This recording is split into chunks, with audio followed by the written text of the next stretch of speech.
반갑습니다. 한국금융개발원 강사 정문영입니다.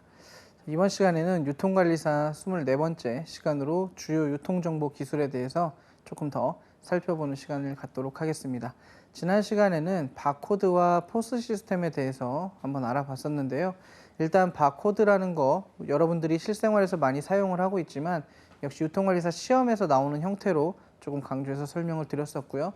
포스 시스템 같은 경우도 그 절차와 또한 이제 어떻게 진행이 되고 어떤 장점들이 있는지에 대해서 우리가 배워봤었습니다. 오늘은 이제 이러한 시스템들이 작동을 하는 데 있어서 도움이 되는 다양한 유통정보 기술들을 한번 살펴보도록 할 텐데요. 대표적으로 RFID 기술이라든가 CAO, CRP 이런 기술들을 한번 알아보도록 하겠습니다. 첫 번째가 RFID 기술입니다. 자, RFID는 라디오 프리퀀시 아이덴티피케이션이라고 부르는데요. 라디오라고 부를 때 이제 일반적으로 주파수라고 이야기를 하죠. 그래서 주파수를 통해서 아이덴티피케이션, 그 정체성을 확인하는 이런 시스템을 RFID 시스템이라고 이야기를 합니다. 이제 실생활에서 많이 쓰이는 부분에는 여러분들이 고속도로에서 사용할 때 하이패스라든가 교통카드 같은 것들, 이런 것들이 대부분 RFID 기술이 접목된 거라고 보시면 되죠.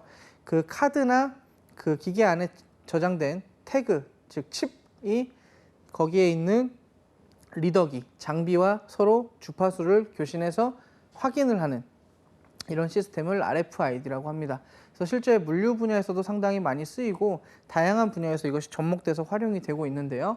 자, 일단 RFID란 자동인식 기술의 하나입니다. 그래서 Automatic Identification이라고 하죠. 자동인식 기술의 하나로서 스마트 카드 또는 바코드와 같은 데이터 입력 장치의 일종으로 개발된 무선에 의한 인식 기술입니다. 무선이고요. 비접촉식, 바로 자동 인식 장치가 바로 RFID다 라고 기억을 하시면 되겠습니다. 주파수를 통해서 하는 거죠. 자, 2번에 보시면 초소형 반도체의 식별 정보를 입력하고 저 초소형 반도체를 태그라고 부릅니다. 태그. 그래서 식별 정보를 입력하고 무선 주파수를 이용해 이 칩을 지닌 물체나 동물, 사람 등을 판독하고 추적하고 관리할 수 있는 기술로서 유비쿼터스 컴퓨팅 기반 기술의 하나로 중요성이 커지고 있다. 자, 유비쿼터스라고 하면은 내가 인식하지 않는, 그리고 내가 확인하지 않는 이런 상황에서도 컴퓨터가 항상 무언가를 하고 있는 시스템을 유비쿼터스 컴퓨팅이라고 이야기를 합니다. RFID 같은 경우도 태그를 내가 가지고 있으면, 내가 내장하고 있으면, 혹은 태그가 있는 여기에서 얘기한 초소형 반도체가 있는 그러한 카드나 장치를 내가 가지고 있으면 내가 굳이 인식하지 않더라도 어느 자리나 어느 구간이나 이런 데를 통과하게 되면 RFID가 자동으로 나를 판독해서 어떤 것이 어떻게 흘러가고 추적을 할 수 있고, 이런 기술이 바로 RFID란 뜻이죠. 그래서 RFID 같은 경우는 실제로 이런 어떤 자동 인식이라는 개념에 대한 시험 문제보다는 유통관리사에서 RFID가 어떤 원리로 작동을 하고 어떤 구성 요소들이 있는지가 시험에서 많이 출제가 됩니다. 그래서 그러한 내용들 한번 같이 살펴보도록 하겠습니다. 자, 원거리에서도 인식이 가능합니다. RFID는. 그래서 실제 여러 개의 정보를 동시에 판독하거나 수정할 수 있는 장점 때문에 바코드를 대체하거나 보완할 수 있는 기술로서 현재 유통 분야뿐만 아니라 물류나 교통, 보안가전 분야 등 적용이 나날이 확대되고 있습니다. 실제로 바코드 같은 경우는 그 바코드에다가 인식을 해야만 바코드에 있는 정보를 식별할 수 있죠. 그런데 RFID 같은 경우는 초소형 반도체, 즉 태그에 내장된 정보만 가지고 있으면 리더기가 있는 곳을 내가 지나가게 되면 자동으로 인식이 되기 때문에 실제 바코드보다 조금 더 나은 혹은 대체하거나 보완할 수 있는 체제로서 RFID를 사용하는 것이 좋겠다라고 해서 현재 물류나 교통 그리고 가전 분야에서 상당히 많이 사용이 되고 있습니다. 보안 분야에도 상당히 많이 사용이 되고 있죠. 그래서 이런 것들이 바로 RFID 기술이다. 그리고 바코드에 비해서는 비용이 높고 스마트 카드에 비해서는 메모리 용량이 낮지만 바코드나 스마트 카드가 갖지 않는 장점 때문에 다양한 적용 분야와 기술 개발에 따라서 차세대 핵심 기술로 부상하고 있으며 다양한 표준화 작업이 이루어지고 있다. 자, 바코드보다는 비용이 좀 듭니다. 하지만 RFID는 한번 구축을 해놓으면 굉장히 장기간 동안 활용하기 쉽고 또한 유비쿼터스 컴퓨팅이라는 특징이 있기 때문에 그 초소형 반도체라든가 태그와 리더로 이루어진 그 장비만 구축을 해놓으면 실제로 많은 분야에 응용을 할 수 있기 때문에 현재 표준화 작업들이 많이 이루어지고 있습니다. 그래서 RFID 같은 경우는 실제로 상당히 많은 분야에 현재도 활용이 되고 있고 앞으로도 활용할 수 있는 그 가치가 상당히 높다라고 할 수 있습니다.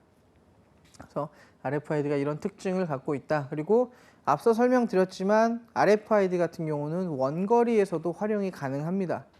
그래서 굳이 접촉을 하지 않더라도 여러분들이 고속도로 지나갈 때 하이패스 같은 경우 카드가 내장된 하이패스 장치를 차에 가지고 있으면 자동으로 인식이 되죠. 그래서 이런 것 같이 역시나 원거리에서도 인식이 가능하다라는 거, 이 장점들이 굉장히 크게 최근에 작용을 하고 있습니다. 특히나 이제 우리가 유통관리사 시험을 치게 되면 이런 것들이 물류 분야에서 활용되는 사례에 대한 문제들이 가끔 출제가 되곤 합니다.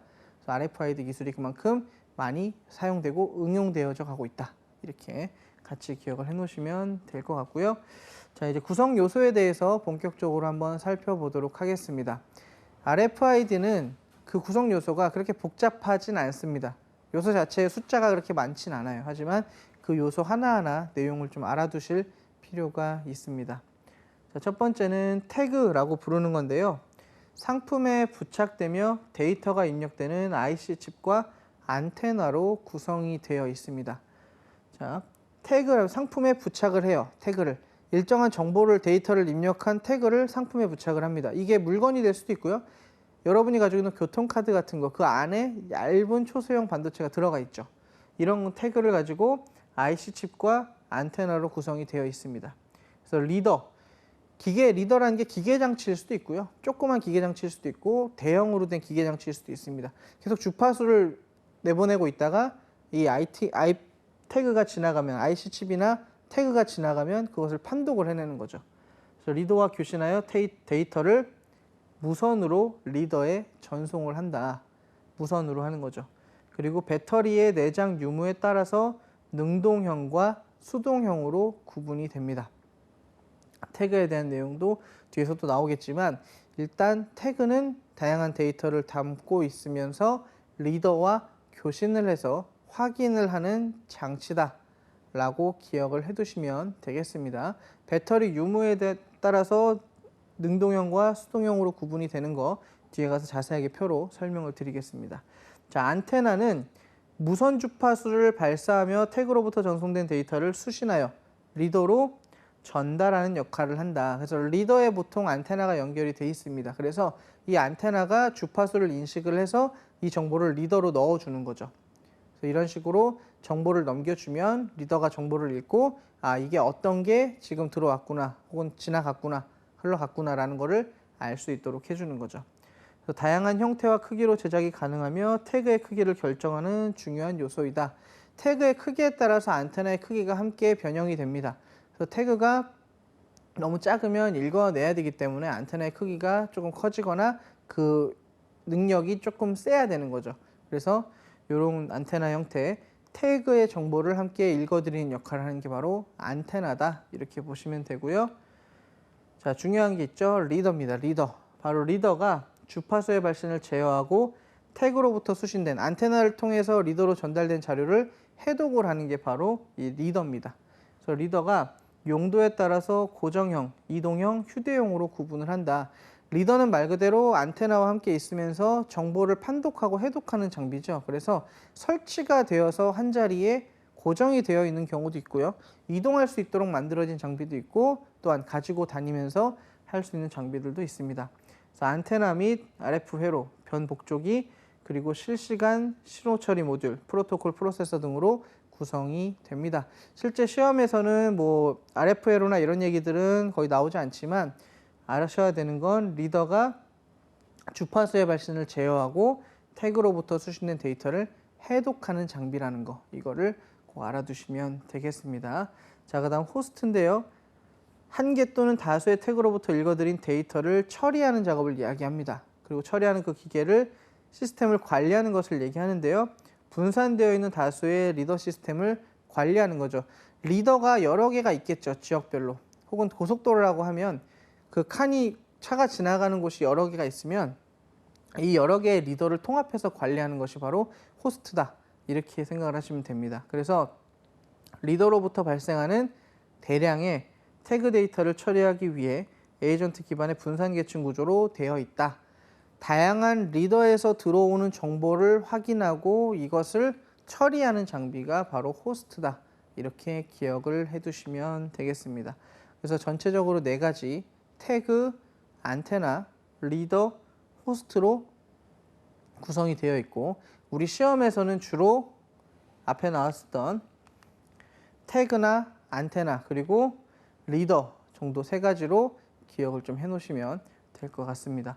그래서 각각의 특징들, 태그는 정보 데이터를 담고 있는 칩, 그리고 IC 칩이나 내장된 반도체, 그리고 이것을 읽어드리는 게 안테나, 그리고 읽어드린 안테나의 정보를 해독하고 판독하는 게 리더, 이렇게 구성이 되어 있다라고 생각하시면 되겠죠.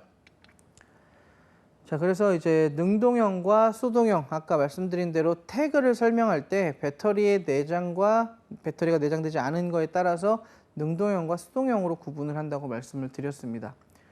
자, 태그의 신호 발신기 존재 여부에 따라 분류하는 것으로 전원이 없는 것은 수동형 RFID고요. 전지가 없어서 자신의 전파가 송신이 불가능하며 전원이 있는 능동형은 자체적으로 전지 및 전력 공급을 받습니다. 능동형이죠, 능동형. 그래서 전파를 송신하는 것에 따라 구분하는 방식. 그래서 능동형 같은 경우는 스스로 전파를 계속 발산하기 때문에 실제로 전지나 전력 공급이 계속 필요하고요. 수동형 같은 경우는 전지가 없어서 일정한 시점에만 사용을 하고 계속해서 전파를 송신하는 것이 불가능합니다. 자, 이번에 보시면 능동형은 3m 이상의 장거리 전송이 가능하고 센서와 결합이 가능하다. 자, 능동형은 일시적인 전원이 아니라 계속해서 전원을 공급받죠. 그래서 장거리 전송이 가능하고 센서와 결합이 가능합니다. 그리고 능동형은 배터리에 의한 가격 상승과 동작 시간의 상대적 제한이 단점으로 인식된다. 자, 배터리를 활용하기 때문에 고정 전원이 아니라 배터리가 사용이 되면 결국 사용을 못하게 되죠. 계속 주파수를 쏴서 확인할 수 있는 시간이 길어지긴 하지만 물론 배터리가 다 닳게 되면 그 사용 시간이 제한이 되죠. 근데 수동형은 판독기의 전파 신호로부터 영구적으로 사용이 가능합니다. 배터리를 사용하진 않지만 수동형은 구조가 간단하고 반영 구조로 사용 가능하다. 자, 이것을 이제 어떻게 기억을 하시면 되냐면 능동형 같은 경우는 스스로 전파를 내서 확인을 하는 겁니다. 근데 수동형은 받아들이는 전파만 가능하기 때문에 그러니까 배터리의 소모가 굉장히 적고 실제로 연결을 했을 때도 받아들이는 것만 하기 때문에 거의 반영구적으로 사용이 가능하다고 보는 거죠. 자, 그래서 그것을 좀 정리를 해보면, 자, 능동형과 수동형 태그를 비교를 해보겠습니다. 일단 능동형과 수동형의 크기를 비교해보면 능동형이 큰 편이고 수동형이 좀 작은 편입니다. 능동형 같은 경우는 배터리도 넣어야 되고 전원 공급 장치가 필요하기 때문에 이런 크기가 좀 크게 나타나고요. 주파수 같은 경우는 능동형이 낮은 대역을 사용을 합니다. 지속적으로 계속 대역을 쏴야 되기 때문에. 그리고 수동형 같은 경우는 높은 대역을 활용하고요. 인식 거리는 능동형이 긴 편입니다. 능동형. 그래서 전원을 꾸준히 공급받기 때문에 인식 거리가 상당히 길고 수동형은 짧은 편이죠. 그리고 자체 전원은 능동형은 있고 수동형은 없다고 했습니다. 환경 민감도는 능동형은 둔하고 수동형은 민감합니다. 높은 대역을 활용하면서 짧은 거리에서 활용을 하기 때문에 주변 환경에 상당히 민감하고요. 능동형은 인식 속도가 느립니다. 넓은 구간을 다 포괄하기 때문에 조금 느린데 수동형은 일정한 공간만 계속 바라보고 있죠. 그래서 이거는 인식 속도가 상대적으로 빠른 편이다. 이렇게 구분을 합니다. 그래서 태그에 대한 이런 능동형과 수동형 구분하는 거 문제가 출제가 됩니다. 그래서 요거 비교하는 것도 조금 잘 알아두셔야겠습니다. 그래서 RFID에 대한 내용들이 대부분은 RFID 자체의 효과나 개선점, 어떤 장점들이 있는지에 대해서 물어보는 문제들이 상당히 많이 나옵니다. 근데 간혹 가다가 이런 태그에 대한 문제들이 출제될 수도 있으니까요. 내용들 정리를 해 놓으시면 되겠고요. 자, 이게 이제 시험에서 많이 나오는 거죠. RFID의 장점과 단점입니다. 자, 장점 같은 경우는 직접 접촉을 하지 않아도 자료를 인식이 가능합니다. 그래서 시험에서 RFID를 비접촉식이라고 이야기를 합니다. 근데 문제에서 당연히 접촉식이라고 하면 반드시 닿아야만 된다라고 하면 틀린 말이 되겠죠. 그래서 요 직접 접촉을 하지 않아도 자료 인식 가능하다라는 거 반드시 잘 기억을 해 놓으시고요. RFID는 비접촉식이다. 이렇게 기억을 해 놓으세요. 자, 그럼 니은은 인식 방향에 관계없이 아이디 및 정보 인식이 가능하다. 자, 태그에 칩을 내장하고 있으면 방향이 중요하진 않습니다. 바코드 같은 경우는 전방과 후방이 정해져 있죠. 그래서 바코드 같은 경우는 방향성이 중요한데 실제 RFID 같은 경우는 인식 방향과 상관없이 주파수를 가지고 인식을 하기 때문에 이런 방향에 관계없이 아이디나 정보 인식을 할 수 있다라고 이야기를 하는 겁니다. 이 부분도 역시 시험에서 많이 언급을 하죠. 자, 디귿에 태그에 붙은 데이터를 받아들이는데 인식되는 시간이 짧다. 그러니까 RFID는 상대적으로 데이터를 불어들이는 시간, 그러니까 태그가 지나가는 순간에 바로 안테나를 통해서 리더로 받아들이기 때문에 그 시간이 굉장히 짧죠. 그래서 정보를 활용을 빨리 할 수 있다. 그리고 리얼의 유지 보수가 간편하고 바코드 시스템처럼 유지비가 들지 않는다.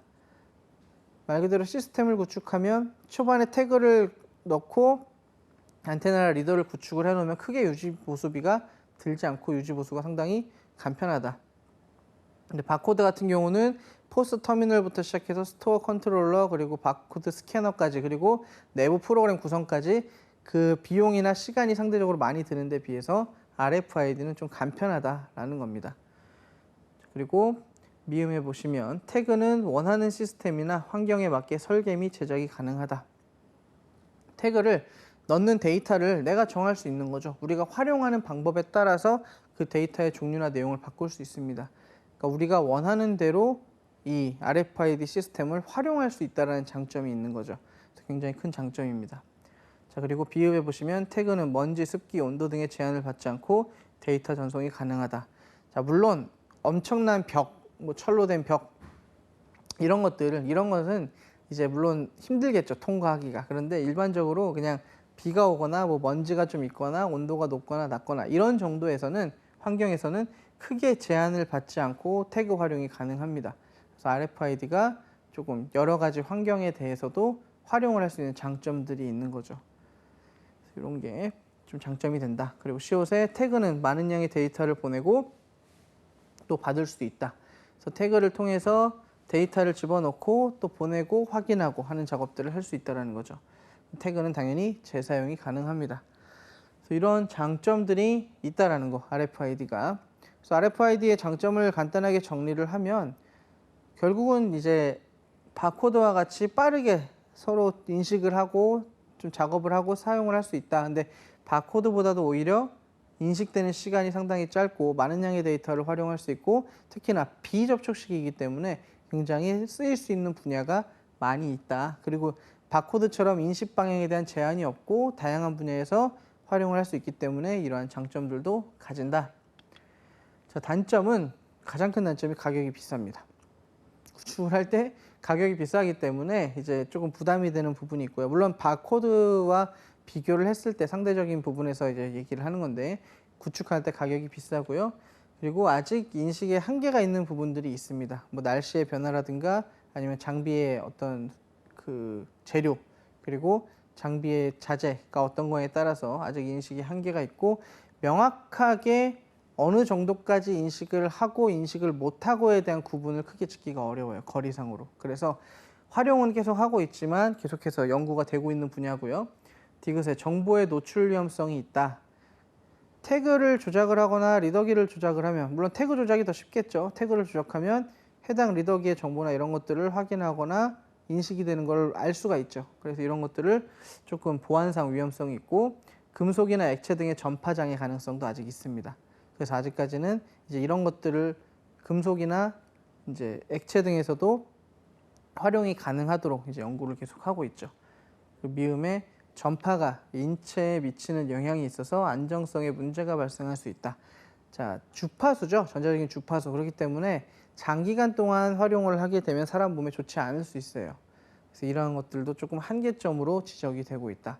물론 잠깐 사용하는 것에 대해서 문제가 크게 생기진 않겠지만 오랫동안 사용을 하게 되면 문제가 생길 수 있다는 거죠. 그리고 RFID 확산에 법적 대응책이 필요하다. RFID가 이제 주파수를 가지고 읽어드리는 거기 때문에 어떤 명확한 법 체계가 아직까지는 구축이 안 되어 있어요. 이게 눈으로 보이는 어떤 작업들이면 이것을 규제하고 제한할 수 있는 것들이 있는데 눈에 보이지 않는 환경에서 활용이 되는 정보이기 때문에 이것이 조금 법적인 대응책이 필요하고 국가별 주파수 대역과 국제적 표준화가 아직 이루어지지 않았습니다. 그래서 RFID 기술이 어느 나라에서는 쓰일 수 있고 어느 나라에서 쓰이지 않을 수도 있습니다. 그래서 이러한 단점들이 조금 있다라는 거.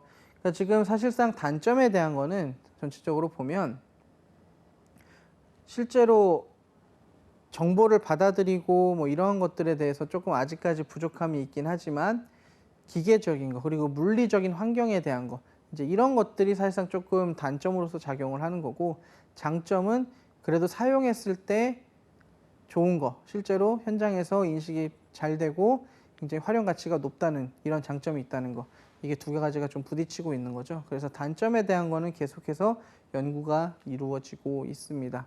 그래서 차후에 개선이 된다면 더 많은 곳에서 활용이 되겠죠. 자, 그리고 이제 RFID를 도입하면 상당히 좋은 효과들이 많이 나타나게 됩니다.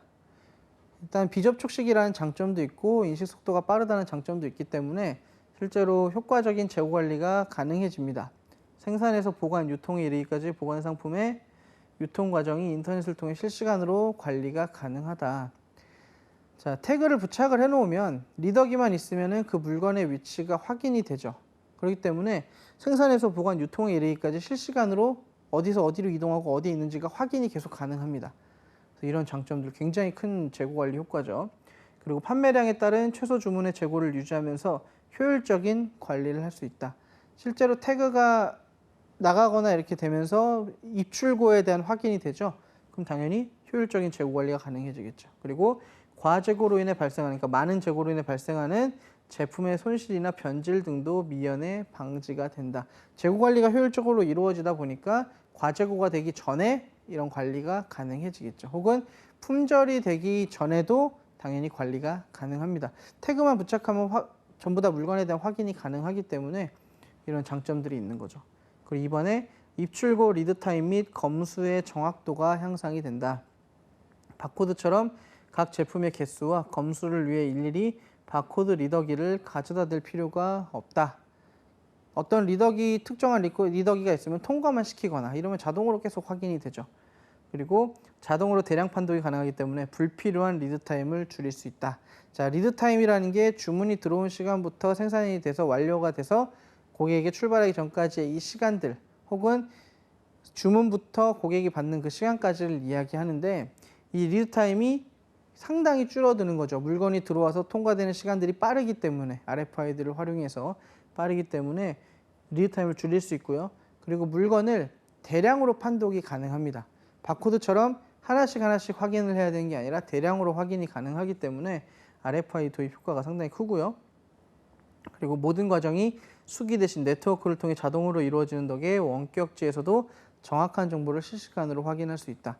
바코드에 대한 정보를 물론 공개를 해서 네트워크로 확인할 수 있겠지만 제한적이죠. 근데 RFID는 원래 RFID 자체가 이루어지는 게 네트워크 상에서 이루어지기 때문에 이것을 바로바로 실시간으로 원격지에서도 확인이 가능하다는 거죠. 그래서 검수의 정확도나 입출고의 리드 타임을 상당히 줄일 수 있는, 검수의 정확도는 늘리고 입출고의 리드 타임은 줄일 수 있는 이런 장점을 가지게 되는 겁니다. 결국 관리가 굉장히 용이해진다는 얘기죠. 바코드가 아니라 RFID를 활용을 하게 되면 된다는 겁니다. 그래서 실제로 바코드처럼 물건을 하나하나 관리할 필요가 없다라는 장점이 지금 현재 이제 물류 창고들에서도 물류 바코드도 많이 활용을 하고 있지만 이 물류 바코드 체계를 계속해서 RFID 체계로 바꿔나가려고 하는 이유가 되기도 하죠. 속도의 차이가 상당히 나기 때문에 그렇습니다. 자, 세 번째가 도난이나 그리고 상품 손실 절감 상품의 수량과 위치를 실시간으로 파악할 수 있기 때문에 도난으로 인한 상품의 손실을 막을 수 있다. 물건을 일단 실시간으로 확인이 가능하기 때문에 도난 자체를 바로 확인하고 반응을 할 수가 있죠. 그리고 반품이나 불량품의 추적이나 조회도 가능하고요. RFID를 이용하면 반품이나 불량품으로 처리된 제품의 수량과 처리 현황 등의 실시간 조회 서비스. 그러니까 원격지에서도 실제로 재고 관리를 할 수 있을 정도로 확인이 되는 거니까요. 그래서 이런 것들을 제공할 수 있고 고객 만족도를 높일 수 있다. RFID가 가지는 효과죠.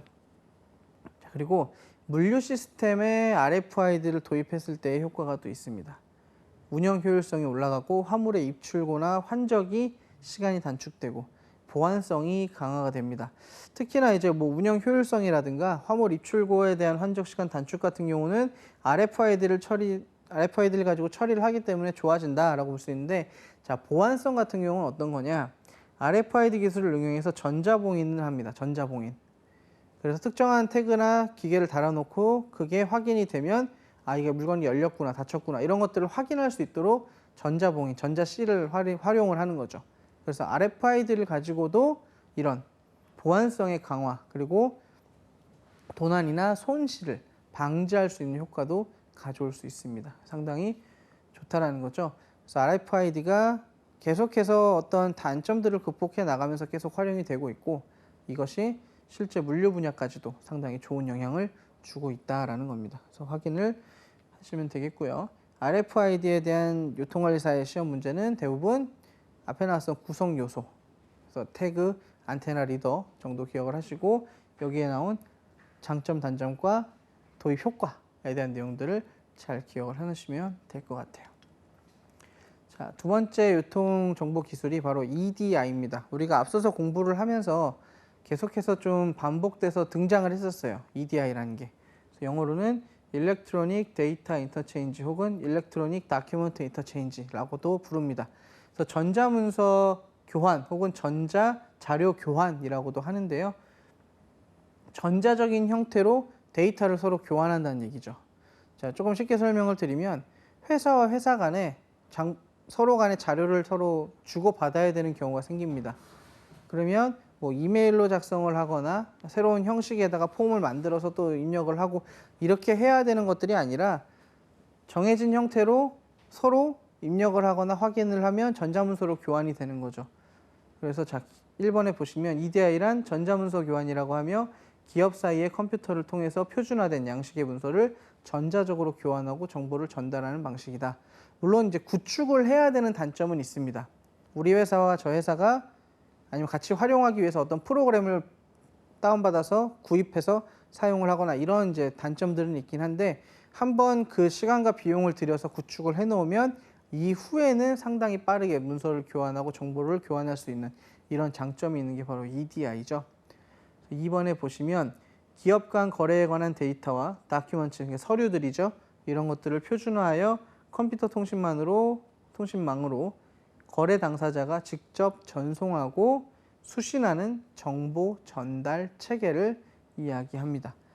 그래서 분명히 기억하실 거는 어떤 개인들이 쓰는 게 아니고요. 유통기업들이나 일반 기업들이, 우린 유통관리사니까 유통기업들이 서로 기업 간에 서로 정보를 전달하고 문서를 교환하는, 그것을 전자적으로 하는 방식, 상당히 빠르고 효율적으로 업무를 할 수 있는 방식이 바로 EDI다. 자, 그리고 3번에 보시면 주문서, 납품서, 청구서, 그리고 무역서류 같은 것들, 이런 상거래에 사용되는 서식들은 실제로 거래가 일어날 때마다 빈번하게 서로 주고받아야 돼요. 그런데 이런 것들을 이메일로 보내거나 특정한 타 프로그램으로 보내게 되면 서로 보안도 문제가 생길 수 있고, 그것을 확인하는 절차나 이런 것들이 복잡할 수 있고, 서류의 형식이나 폼을 그때그때 확인을 해야 되는 어려움들이 있어요. 하지만 전자문서 교환 방식으로 하면 서로 합의된 일렉트로닉 시그널, 그러니까 전자 신호로 변경을 해서 컴퓨터 통신망을 통해서 거래처에 전송할 수 있습니다.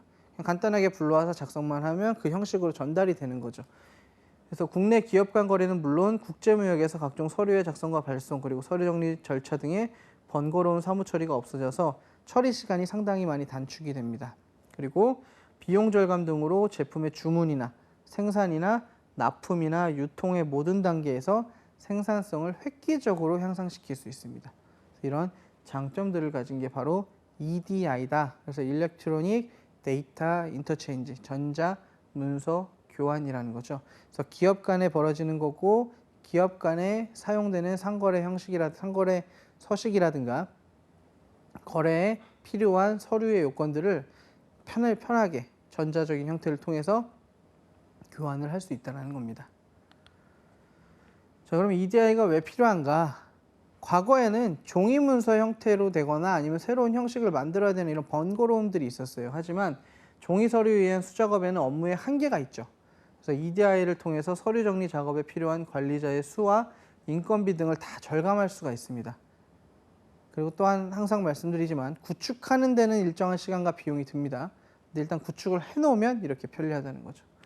이번에 EDI는 조직 내부나 조직 간에 일어나는 활동을 관리하기 용이하고 불필요한 활동을 제거함으로써 업무의 효율성을 구축할 수 있다. 우리가 서류를 보내고 서식을 보낼 때 확인해야 되고 만들어야 되는 형식과 폼이 상당히 많고 복잡한데 이것에 대한 시간을 다 줄여주는 거죠. 그래서 상당히 어떤 업무의 효율성을 가져올 수 있다라는 거. 그래서 필요하다라는 거죠. 3번의 EDI는 적절한 시기에 빠른 정보를 제공받음으로써 고객에게 서비스 제공 시간을 단축할 수 있고, 업무 시간이 줄어들고 효율적으로 변하니까 고객에게 다양한 정보를 더 많이 전달해 줄 수 있겠죠. 그리고 판매자와 고객 사이의 반품이라든가 주문 시간을 줄일 수 있다는 장점이 있다. 아무래도 형태가 다 정해져 있는 서식들이고 작성만 하면 되고 간단하게 넘겨줄 수 있기 때문에 이런 모든 절차들이 빨라진다는 장점이 있는 거죠. 그리고 4번에 EDI는 각각의 구성원들이 지속적으로 정보를 교환함으로써 장기적이고 전략적인 동반자의 관계 구축을 실현해서 품질을 향상시키고 부가가치를 증가시킬 수 있다. 결국은 업무에 대한 효율성이 증가를 하면서 그와 수반되는 다양한 다른 활동들이 전부 다 효율성을 가져오게 되는 거죠. 그러면서 실제로 전략적으로 구성원들이 여러 가지 일에 다른 일에 참여할 수도 있고 더 부가가치를 상승시킬 수 있는 기회가 생겨날 수 있다는 겁니다. EDI가 그래서 필요하다라는 거죠. 자, 그 다음은 EOS의 발주 시스템인데요. 자, 이거는 포스와 함께 조금 연관해서 생각을 해볼 필요가 있습니다. 자, 일렉트로닉 오더링 시스템입니다. 전자적인 주문 시스템이다 이렇게 해석을 할 수 있는데 조금 쉽게 이제 풀이를 하면 자동 주문 시스템이라고 보시면 됩니다. 그래서 전자주문 시스템이라고도 하는데요. 자, 일단 포스를 다시 한번 여러분들이 기억을 해보시면 스캐너를 통해서 정보를 받아들이고 이 정보가 포스 터미널에 들어가고 포스 터미널에 들어간 정보가 스토어 컨트롤러에 들어가고 이 스토어 컨트롤러에 있는 정보를 통해서 또 본사에 있는 주 컴퓨터와 서로 송수신을 하게 되죠. 자, 이 과정에서 재고 관리를 하게 되면 재고를 관리할 때 재고를 자동으로 주문을 해야 되는 시점이 옵니다. 자동으로 주문을 해야 되는 시점이 오는데 이때가 되면 실제로 프로그래밍 해놓은 컴퓨터의 그 조건에 따라서 자기 스스로 주문을 넣습니다. 그래서 이러한 자신의 정해놓은 프로그램에 따라 자동으로 주문을 넣는 거를 여기에는 일렉트로닉 오더링 시스템 EOS라고 부릅니다. 전자발주 시스템이라고 얘기를 하죠.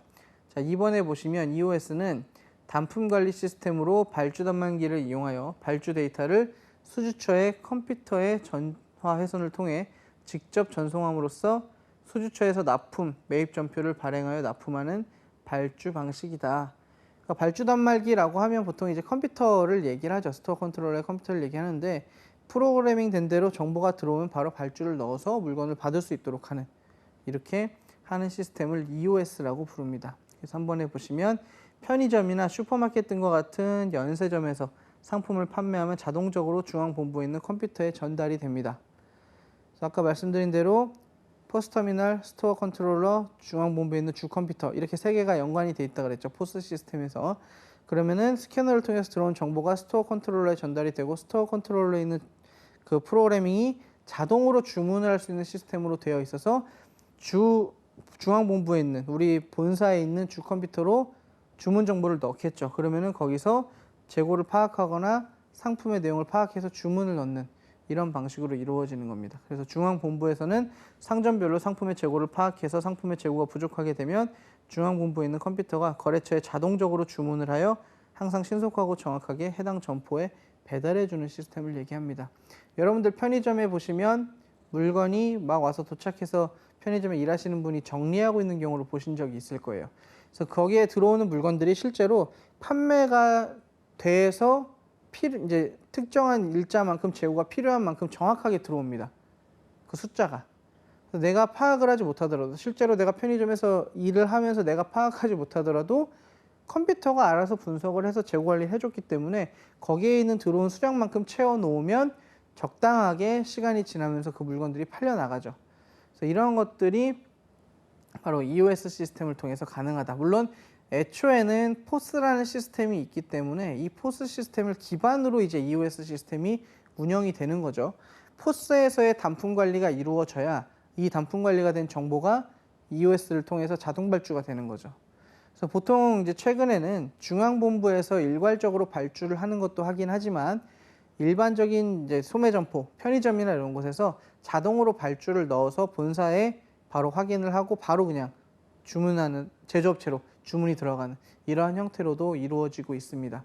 그래서 EOS가 자동으로 주문을 한 시스템이다 이렇게 보시면 되고 포스 시스템과 연관이 있다라는 거 기억을 하시면 됩니다. 그래서 누가 보고 있지 않더라도 누가 관리를 하지 않더라도 알아서 얘가 시스템상에서 확인을 해서 주문까지 넣어주는 이 시스템이 EOS다. 그래서 EOS를 쓸 때는 그 기대 효과가 있겠죠. 물론 현재 소매점포들 그리고 우리가 연세점이라고 부르는 슈퍼마켓이나 일반 소매점포들에서는 거의 다 사용을 하고 있습니다. 이 EOS 시스템을. 그래서 기대 효과가 무엇이냐? 소매점에서의 효과가 크다. 소비자들에게 물건을 파는 재고 관리가 반드시 필요한 이런 점포들에서는 상당히 중요하게 활용이 된다. 자, 니은의 진열량의 적정화로 효율적 공간 활용이 가능하다. 내가 무분별하게 재고를 가져와서 진열을 해놓는 게 아니라 재고에 프로그래밍된 혹은 프로그래밍 되지 않더라도 특정한 본사에서 정한 수량들만큼 정해진 만큼 그만큼의 재고들을 항상 유지시켜주기 때문에 실제로 진열량의 적정화, 진열을 적정하게 할 수 있죠. 너무 많이 하지도 않고 너무 적게 하지도 않고 이런 효율적인 공간 활용이 가능하다. 그리고 디귿에 정확한 발주로 온압과 결품 방지에 도움이 된다. 팔려나간 만큼 포스를 통해서 재고 관리가 되기 때문에 포스를 통한 재고 관리의 효과만큼 그 수량만큼 주문을 EOS가 하기 때문에 실제로 정확하게 발주가 이루어지고 온압이 될 확률이 적고 그리고 결품 방지, 사람들이 왔을 때 물건을 사지 못해서 생기는 이런 손해들, 품절 비용 같은 것들이 발생하지 않을 수 있도록 도움이 된다는 얘기죠. 그리고 리을에 건품에 따른 인력과 시간 감소가 가능하다. 물건을 재고를 판단하기 위해서 주문을 하기 위해서 하나씩 물건을 확인하는 건품 과정들 이런 것들이 필요가 없죠. 그리고 인력과 시간 감소가 당연히 되게 도움이 되게 됩니다. 그래서 물건에 대해서는 컴퓨터가 알아서 확인을 하기 때문에 컴퓨터가 주문하는 대로 그대로 정리만 잘 해놓고 진열을 잘 하면 재고 관리가 원활히 이루어지는 거죠. 물론 스캐너를 굉장히 잘 찍어야겠죠, 정확하게. 자, 그 다음에 발주 작업의 표준화로 누구나 신속 정확한 발주가 가능하다.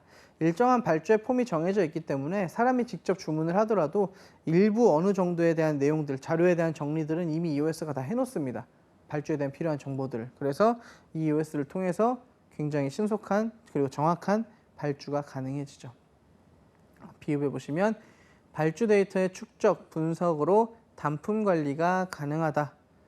포스를 통한 단품 관리 가능하다라고 말씀을 드렸습니다. 그래서 실제로 EOS를 통해서 발주 데이터를 계속적으로 보게 되면 우리가 이 물건이 좀 잘 팔리고 안 팔리고 이런 것들 단품 관리가 가능해지겠죠.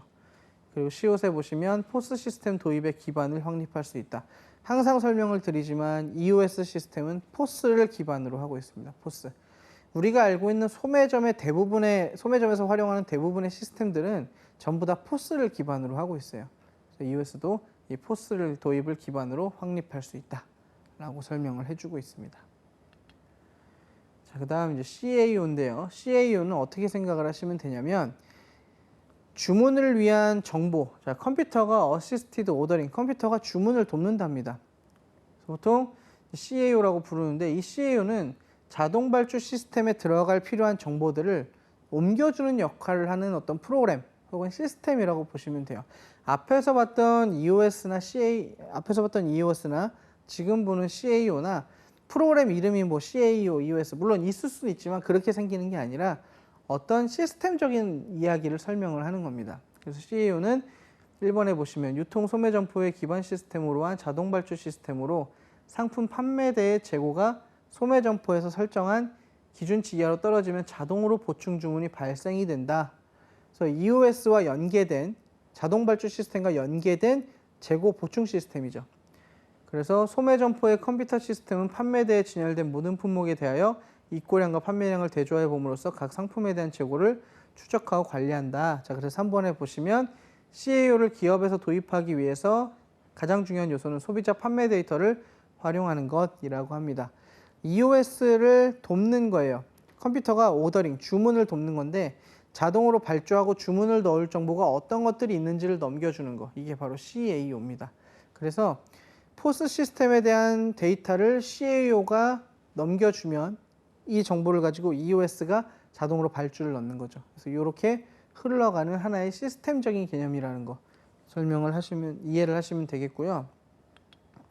뒤에 보시면 자, CAO는 포스를 통해 얻어지는 상품 흐름에 대한 정보와 계절적인 요인에 의해 소비자 수요에 영향을 미치는 외부 요인에 대한 정보를 컴퓨터를 이용해서 통합 분석해서 주문서를 작성한다. 자, 제가 방금 말씀드린 대로 포스에서 취합된 내용을 그대로 누구에게? EOS에게 전달을 해주는 역할, 주문서를 모으고 그리고 거기에 필요한 통합 자료를 통합하고 분석한 거를 EOS로 전달을 해줘서 EOS가 오케이, 내가 이렇게 주문을 넣을게 라고 하도록 오더링, 컴퓨터가 오더링을 어시스트, 돕는 시스템이 바로 CAO입니다. 그래서 5번에도 보시면 CAO 시스템은 포스 데이터를 근거로 수작업 없이 점포에서 주문을 할 수 있는데 이러한 주문은 또한 EDI를 통해서 물류센터로 전송이 됩니다. 주문에 대한 정보를 또 서류로 넘겨야겠죠. 이때는 또 EDI를 활용하는 겁니다. 일렉트로닉 데이터 인터체인지라고 말씀을 드렸죠. 정보의 전달 혹은 서류의 전달을 위해서 구축한 데이터 전달 체계인데 이걸 통해서 주문에 대한 정보를 물류센터로 전송을 하고 즉각적인 재고 보충이 이루어지게 된다.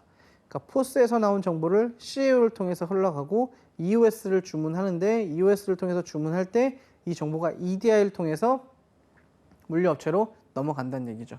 그래서 이러한 업무 처리 과정을 통해서 물류와 소매업과의 연계, 재고관리의 연계, 그리고 수요관리의 통합화가 이루어지게 된다. 결국 CAO라는 거는 포스 데이터를 필요한 정보들, EDI나 EOS에다가 주문 정보를 전달해주는 역할, 그리고 이렇게 전달되는 정보를 통합하고 분석하는 역할을 하는 게 바로 CAO다. 이렇게 기억을 하시면 되겠죠. 그래서 지금 이제 들었던 내용들이 잘 이해가 안 되실 수도 있어요. 간단하게 정리를 하면 일단 포스라는 게 포인트 오브 세일즈, 판매 시점 관리죠. 스캐너를 통해서 상품을 하나 찍었을 때 이 상품이 팔렸다라는 거를 포스 터미널과 스토어 컨트롤러가 인지를 합니다.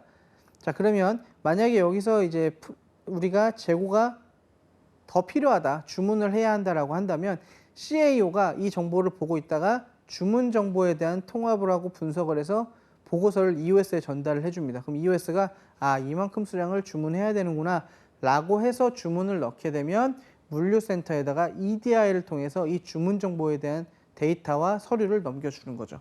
그러면은 물류센터에서 주문받은 만큼 물건을 배송해주고 물건 받은 배송해준 정보를 배송해준 재고를 다시 정리를 하고 프로그램이 정산이 되면 다시 물건이 팔릴 때마다 또 CAO가 주문 정보들을 전달해주고 필요할 때 또 EOS가 주문을 하고 이러한 주문 정보를 EDI를 통해서 전달을 하고 이 정보가 계속 이렇게 반복이 되는 겁니다. 이 상황이.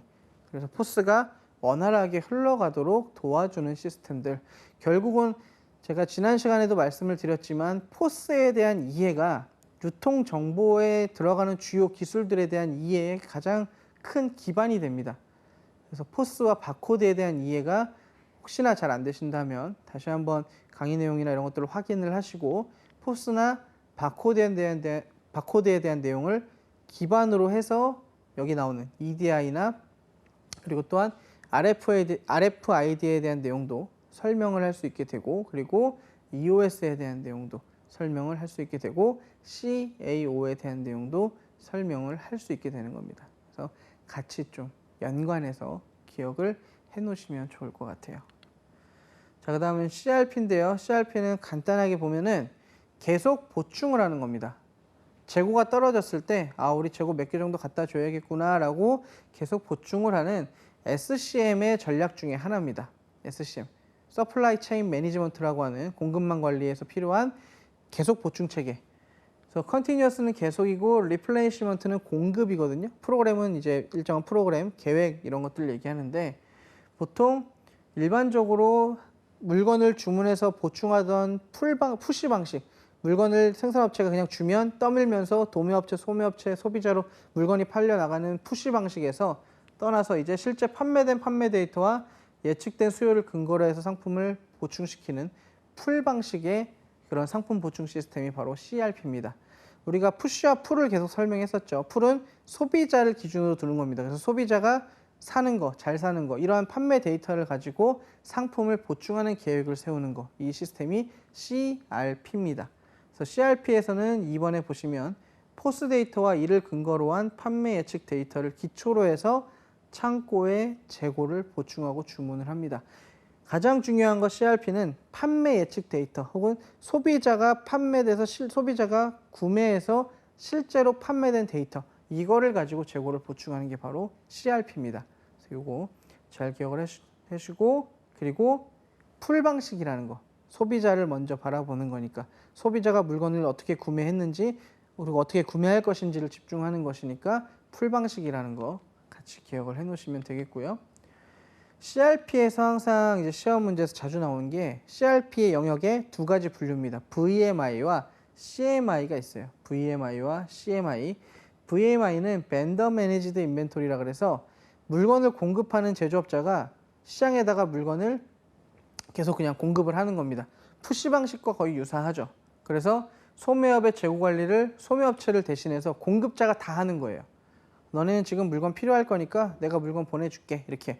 자, 그런데 이게 언뜻 보면은 되게 나쁜 것처럼 보일 수 있지만 실제로 제조업체들은 다양한 수요 예측에 대한 데이터를 갖고 있고 시장의 환경들을 계속 분석을 하고 있죠. 그렇기 때문에 실제 제조업체가 전체 과정에서 공유를 해서 재고를 관리하는 것이 아니고 스스로 재고를 관리해 주는 것임에도 불구하고 정확성이 높을 수도 있습니다. 그래서 VMI 같은 경우는 어떻게 기억하시냐? 전체 유통용로에 있는 유통업자들이 함께 재고 관리를 하는 게 아니라 제조업자가 재고를 관리해서 다 시장에 내보내 주는 거. 이게 바로 VMI다. Vendor Managed Inventory다. 이렇게 기억을 하시면 되겠고요. 니은에 보시면 제조업자가 상품 보충 시스템을 관리하는 경우 상품 보충 시스템이 실행될 때마다 판매, 재고 정보가 유통업체에서 제조업체로 전송이 된다. 모든 정보는 다 어디에 있어요? 제조업체에 있죠. 그래서 제조업체가 물건을 하달을 해주는 겁니다. 그래서 이런 식으로 재고를 관리하는 게 바로 VMI. 재고를 보충해주는 CRP라는 재고 보충 방식에서 VMI와 CMI가 있는데 VMI는 제조업체가 재고 관리를 해서 유통상들에게 넘겨주는 것이다. 자, 그리고 CMI는 영어 자체가 Co-Managed입니다. 함께 관리를 하는 거예요. Co-Managed. 그래서 공동 재고 관리로서 전반적인 업무 처리의 구조는 VMI랑 같은 프로세스입니다. 제조업자가 물건을 꺼내서 물건을 제공해 주는 거는 같은데 CMI의 경우에는 제조업체와 유통업체가 상호간 제품 정보를 공유합니다. 그리고 공동으로 재고를 관리해요. VMI일 때는 벤더, 제조업체가 일방적으로 재고를 관리하고 물건을 배부했다면 CMI는 제조업체와 유통업체가 함께 공동으로 재고를 관리합니다. 그래서 니은에 보시면 VMI는 제조업체가 발주 확정 후에 바로 유통업체로 상품 배송이 이루어지는 것에 비해서 CMI는 제조업체가 발주 확정을 하기 전에 발주 권고를 유통업체에 보내어 상호 합의 후에 발주를 하는 게 바로 CMI죠. 그래서 VMI와 CMI. VMI는 일방적인 재고 관리로서 발주를 바로 하는 거고 제조업체에서 CMI는 발주를 하기 전에 유통업체와 상의를 해서 제품을 발주해주는 제품을 보충해주는 이런 시스템이 바로 CMI다. 그래서 VMI와 CMI 중에 뭐가 좋다, 나쁘다를 나누는 게 아니라 그 방식의 차이가 있다라고 이해를 하시면 되겠습니다.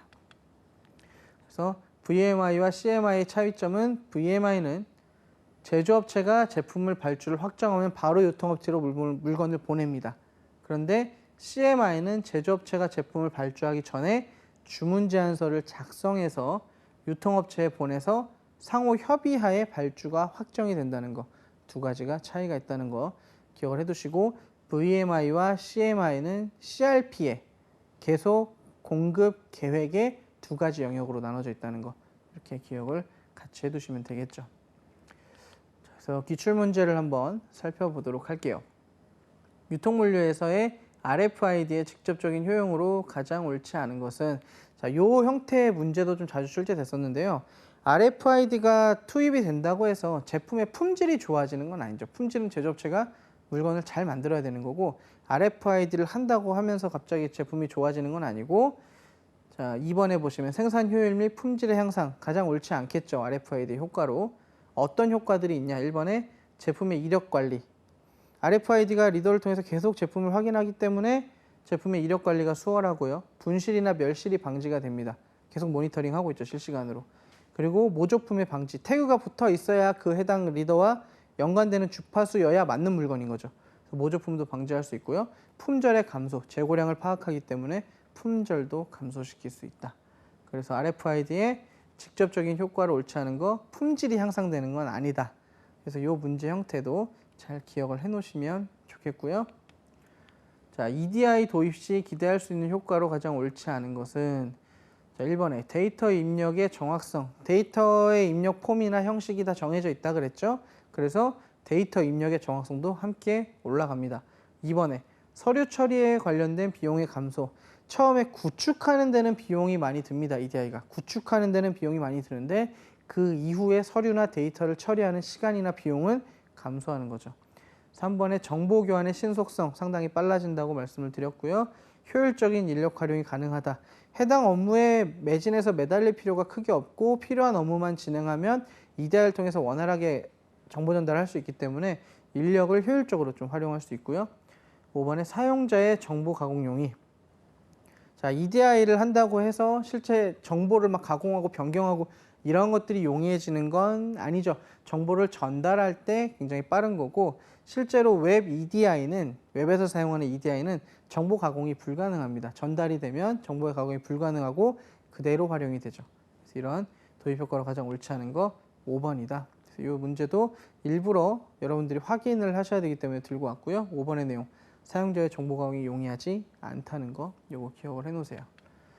자, 그리고 유통산업에서의 RFID 도입 활용 효과로 가장 옳지 않은 것은 자, 1번에 재고 절감. 재고를 실시간으로 분석하기 때문에 품절도 방지가 되고 재고도 적정한 양만 가지고 있을 수 있죠. 그래서 재고가 절감되는 효과를 가져올 수 있습니다. 2번에 입출고 리드타임의 단축 및 검수의 정확도 향상. 입출고 리드타임이 줄어들죠. RFID를 하게 되면 물건이 그냥 지나가면 판독이 됩니다. 그리고 검수의 정확도. 실제 모니터링을 하고 있기 때문에 물건이 어느 정도 몇 개의 수량이 있는지가 바로바로 확인이 됩니다. 자, 3번에 도난 등 상품 손실 절감. 실제 물건을 계속해서 실시간 모니터링하고 있기 때문에 입출고될 때 도난 여부나 부족 여부를 확인할 수 있죠. 자, 4번에 상품의 개발력 향상.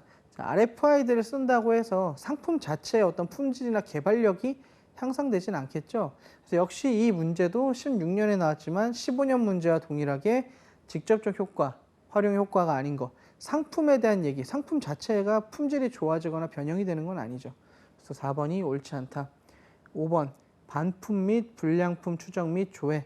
항상 RFID를 통해서 물건을 판독하고 확인하고 있기 때문에 실시간으로 추적이나 조회가 가능하다. 74번에 4번이 옳지 않다. 이렇게 됩니다. 자, 그 다음에 바코드 기술과의 차별 요소 측면에서 RFID의 특성에 대한 설명으로 가장 옳지 않은 것은 자, 1번에 RF 태그는 냉온, 습기, 열 등의 열악한 환경에서도 사용된다. 정말 심한 열기나 냉기에서 물론 안 되겠지만 일반적인 상황들에서는 춥고 덥고 비가 오고 이런 정도의 상황에서는 활용이 가능하고요. 2번에 RFID 기술은 고속 이동하는 상품을 인식할 수 있다. 당연히 인식을 할 수 있습니다. 주파수를 쏘고 있기 때문에 뭐 이제 판독을 할 때 그냥 말 그대로 지나가기만 하면 확인이 가능한 거죠. 여러분들이 이제 하이패스를 생각을 해보시면 되고 혹시나 하는 판독의 우려 때문에 대부분 속도를 줄여서 지나가 달라. 그리고 이제 그 고속도로 구간에서 톨게이트를 지나갈 때 위험성 때문에 대부분 속도를 줄이라고 많이 얘기를 하는 거죠. 자, 그리고 3번에 RFID 기술은 장애물 및 방향에 관계없이 정보 인식이 가능하다. 바코드와 비교했을 때의 장점을 이거를 잘 기억하자고 했었죠. 바코드는 특정한 방향으로 인식을 해야 되는데 RFID는 태그를 지니고 있으면 특정하게 정해진 방향이 없다라는 거. 4번에 RFID 기술은 무선 통신 매체를 이용하여 비접촉식으로 동시에 다수 태그 인식이 가능하다. 대량의 데이터 확인할 수 있고요. 대량의 물건들을 확인할 수 있고 비접촉식이라는 거. 비접촉식이라는 거 반드시 기억을 해놓자고 말씀을 드렸습니다. 4번도 맞는 얘기고요. 5번에 RFID 기술은 관리 레벨에 있어서 제품 관리보다는 상품 그룹별 관리에 적합하다. 자, RFID는 원칙적으로 상품을 하나하나 관리하는 데 용이합니다. 상품을 하나하나. 태그가 부착된 상품들 하나하나마다 다 관리를 할 수 있죠. 대량으로 관리를 할 수 있기 때문에 상품별 그룹별 관리보다는 제품 관리, 단품 관리에 더 용이하다라는 거. 85번에 5번이 옳지 않네요. 자, 그 다음 문제는 84번에 RFID에 대한 설명으로 가장 옳지 않은 거 답만 확인을 해보겠습니다. 5번에 태그는 외부로부터의 자극이나 각종 신호를 감지, 검출하여 정기적 신호로 변환, 출력하는 장치이다. 자, 이거는 이제 안테나나 센서에 대한 얘기죠. 외부의 자극이나 이런 것들을 감지하는 거는 센서를 얘기하는 거고 그 리더기에 달린 센서를 얘기합니다. 태그는 리더와 교신해서 데이터를 무선으로 받아오고 이 데이터를 리더에 전송해주는 역할을 하는 게 바로 태그죠. 그래서 주파수를 확인할 때 하는 역할이 바로 태그가 하는 역할입니다. RFID에 대한 내용 기억을 하시면 되겠고요. 실제로 이제 4번 같은 경우 자라에서 이 RFID 기술을 활용해서 많이 성장을 했다는 거, 이 내용도 같이 한번 기억을 해놓으시면 좋을 것 같습니다. 자, 오늘 내용 전체적으로 정리를 해보면 주요한 기술들 RFID, EDI, 그리고 CAO, EOS 같은 내용들 결국은 대부분 바코드나 포스와 연관된 내용으로서 여러분들이 기억을 하셔야겠고 가장 중요한 거는 포스 시스템을 기반으로 돌아가는 CAO나 EOS 같은 것들 다분히 시스템적이고 개념적인 이야기이기 때문에 여러분들이 이해하실 때 조금 더 주의 깊게 보셔서 파악을 하셔야겠습니다. 자, 오늘 강의는 여기까지 진행하도록 하겠습니다. 저는 한국금융개발원 강사 정문영이었습니다. 감사합니다.